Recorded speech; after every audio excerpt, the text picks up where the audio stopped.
In a locked vault at the National Archives in College Park, Maryland, among boxes labeled Restricted Atomic Energy Commission 1950s, lies a bundle of letters tied with frayed twine, yellowed, brittle, and stamped with the insignia of the 11th Armored Cavalry Regiment. They were never meant to be read by civilians. They were never supposed to survive.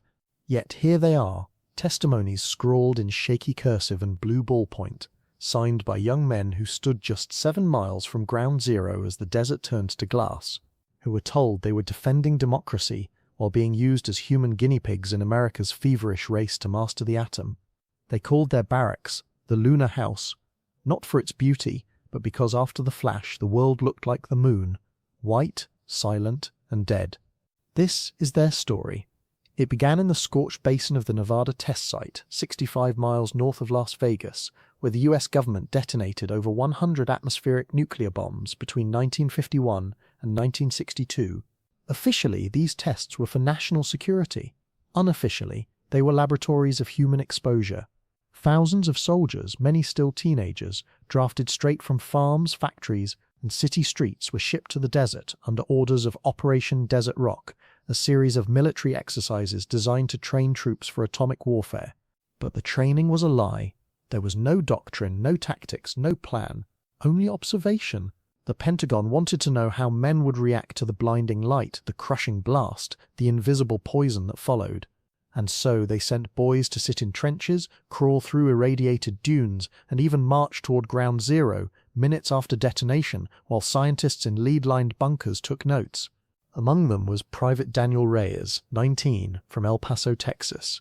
In a letter dated March 12, 1955, just days before Shot Eni, a 16-kiloton bomb, Daniel wrote to his younger sister Maria, "Don't worry, Miga. They say it's safe. We wear special glasses. After the boom, we run to the crater like heroes. The officers say we're making history. Feels more like we're in a movie, but the wind tastes like metal now and my gums bleed when I brush my teeth." He signed it with a doodle of a smiling sun, a cruel irony given the artificial sun about to be born in the desert. Daniel was part of Exercise Desert Rock 6, one of the largest troop deployments to a nuclear test. Over 6,500 soldiers were positioned in trenches just 7 miles from ground zero. On March 17th, as dawn broke cold and clear over Yucca Flat, they were ordered to lie face down, eyes covered, as a B-50 bomber released Annie from 10,000 feet. The bomb detonated with a silent flash brighter than 1,000 suns, followed by a wave of heat that singed uniforms, then a blast that knocked men off their feet like bowling pins. Within minutes, they were ordered to stand, turn toward the mushroom cloud, and observe tactical developments. Then came the order that would haunt them for decades: advance toward ground zero for reconnaissance. They marched through swirling dust that glowed faintly in the dark. It coated their skin, filled their lungs, clung to their hair. No masks, no Geiger counters, no warning. The army told them the dust was harmless fallout. It wasn't. It was radioactive ash, laced with strontium-90, cesium-137, and plutonium, particles that would embed in bone, liver, and lung tissue, silently rewriting their DNA. Back at the Lunar House, a Quonset hut painted white to reflect heat, medics handed out prophylactic pills. They were just sugar. But the men believed they had to. Their country wouldn't lie to them, would it? Over the next decade, the symptoms began. Daniel developed persistent nosebleeds, then a cough that never cleared. By 1960, he was diagnosed with leukemia. He wrote one last letter, not to his sister, but to the Department of Defense. "You called us volunteers. We were draftees. You said it was safe.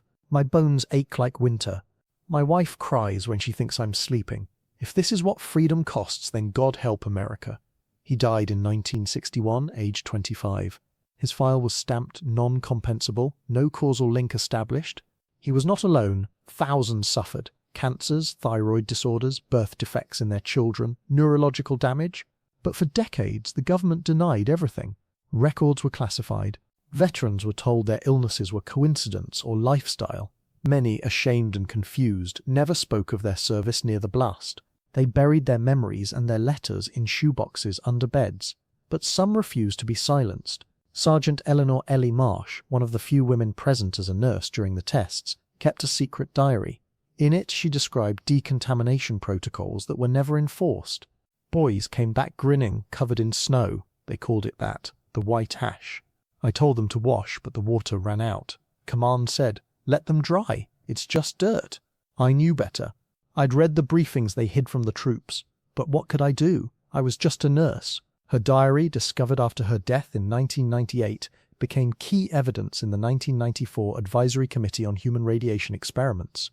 That committee, formed after investigative journalists exposed decades of unethical experiments, confirmed what survivors had claimed. The US government knowingly exposed over 200,000 military personnel and civilians to radiation during Cold War testing without informed consent. The Lunar House soldiers were among the most vulnerable. They weren't just witnesses, they were subjects. Human censors in a war not against enemies but against their own bodies. Yet even in betrayal, they wrote, "Not for fame, not for blame, but for truth." Corporal James Jimmy O'Malley, who lost 3 fingers to radiation burns after picking up a hot rock as a souvenir, wrote to his mother in 1957, "Don't tell anyone, Ma. They'll think I'm a coward, but sometimes at night I see the light, not the flash, the afterimage. It's still there, behind my eyes. Like God took a photograph and never developed it. He never received disability benefits. He worked as a mechanic until his hands failed him, then as a night watchman until his lungs did. He died of lung cancer in 1983. His letter was found tucked inside a Bible. The tragedy is not just the exposure, it's the erasure that followed. While astronauts who touched the moon were hailed as heroes, these soldiers who walked the atomic wasteland were forgotten. Their service records list Cold War duty, but not the invisible wounds. Their names don't appear on memorials. Their children, born with heart defects or cognitive delays, were told it was bad luck. Only in 1990 did Congress pass the Radiation Exposure Compensation Act (RECA), but it excluded most on-site veterans, including the Lunar House soldiers, on technicalities. To this day, many are still fighting for recognition, but the letters endure. In 2012, a former Army clerk named Harold Finch, guilt-ridden for decades, donated 37 letters he'd secretly copied before destroying the originals on orders. "I couldn't burn their voices," he told a historian. "They trusted us with their fear. It wasn't ours to erase." One letter stands out, unsigned, undated, found folded inside a radiation badge. "If you find this, know we were here. We weren't scientists. We weren't spies. We were kids told to man up and walk into hell. They said the bomb was clean, but I taste it in my spit. I see it in my daughter's eyes. She was born blind in one eye. Tell them we didn't volunteer to die for science. We volunteered to serve. There's a difference. A soldier who won't die quietly." That letter, now preserved in the Atomic Testing Archive, is read aloud every year at the National Atomic Testing Museum in Las Vegas on March 17th, the anniversary of Shot Annie. Few attend, no cameras, just a handful of aging veterans, their skin mapped with scars and sunspots, and their children holding framed photos of young men in uniform, smiling beside tanks in a desert that would soon turn against them. The Lunar House is gone now, demolished in 1975, buried under gravel to contain residual contamination. But the legacy remains. Over 2,000 desert rock veterans have died of radiation-linked illnesses. Thousands more live with chronic pain, fear, and bureaucratic indifference. Yet they persist. They gather in online forums. They testify before Congress. They press wrinkled letters into the hands of reporters, saying, "Tell our story before we're all gone." This is not a tale of conspiracy. It's a story of institutional failure, of a nation so consumed by fear of the Soviet Union that it sacrificed its own sons on the altar of preparedness, of doctors and generals who prioritized data over dignity, and of ordinary men who, in the face of betrayal, chose to bear witness with pen, paper, and unbroken will.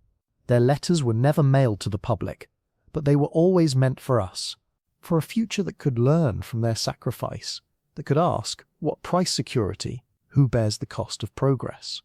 And when does patriotism become exploitation? The desert wind still blows across the Nevada test site. It carries no ash now, just silence. But if you listen closely, in the rustle of sagebrush and the crackle of dry earth, you might hear them, the voices from the Lunar House, whispering through time, demanding to be remembered not as casualties of war, but as casualties of secrecy. America exposed them to the atom, but they refused to be erased, and so we remember, not with fanfare, but with truth, for Daniel, for Jimmy, for the soldier without a name, for all who walked into the light and never truly came out. Their letters are not relics, they are reckonings. And as long as they are read, the Lunar House still stands in memory, in conscience, in the unbroken chain of those who say, never again.